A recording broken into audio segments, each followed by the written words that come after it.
WCS intervient en RCA dans le cadre d'un accord de partenariat signé avec le gouvernement de la République centrafricaine. L'objectif est de pouvoir assurer la protection de ces aires protégées pour essayer de récupérer, n'est-ce pas, la faune.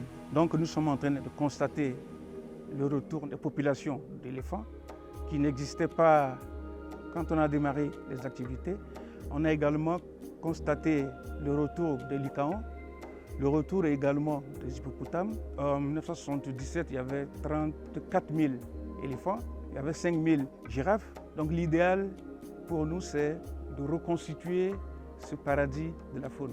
La faune va commencer à revenir progressivement en fonction de leurs efforts qu'ils font sur le terrain. L'importance du travail des éco-gardes est de savoir où se trouvent exactement les animaux, où se trouvent là où il y a trop de braconnage. Dès qu'ils se rencontrent, même avec les braconniers étrangers, même avec la population locale, l'avantage c'est de les sensibiliser. Le programme Transhumance, c'est pour recevoir les bergers transhumants qui arrivent et qui tentent de pénétrer dans le parc. Donc c'est de là que nos équipes de tango se rencontrent avec eux pour essayer de parler avec eux et de les orienter. Ils respectent et ils prennent ces couloirs-là pour diriger leur bétail.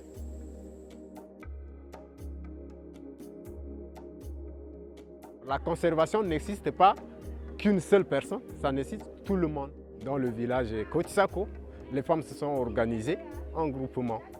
Et l'objectif, c'est de collecter les noix de karité et après, elles font l'extraction en beurre de karité. Et après avoir extrait en beurre de karité, elles amènent sur le marché et ça leur donne de l'argent.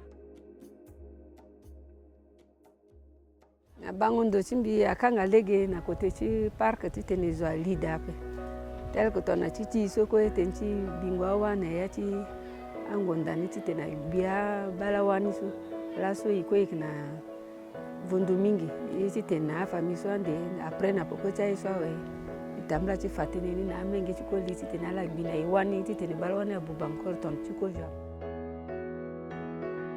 Il y a d'autres alternatives, notamment comme le produit forestier non ligneux, comme le beurre de karité, le miel et d'autres ressources naturelles qu'on pourrait découvrir quand on fera cette cartographie participative.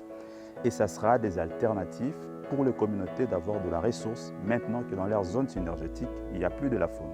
L'aménagement du territoire dans le nord-est de la Centrafrique, c'est une activité qui est développée par WCS, c'est-à-dire conserver la faune sauvage et faire cohabiter les usages d'utilisation de terres pour le bien-être de la population. Si on ne fait pas bien, si on ne préserve pas, si on ne conserve pas, nos petits-enfants jamais n'auront la chance de voir peut-être un éléphant, peut-être un buffle, peut-être un élan.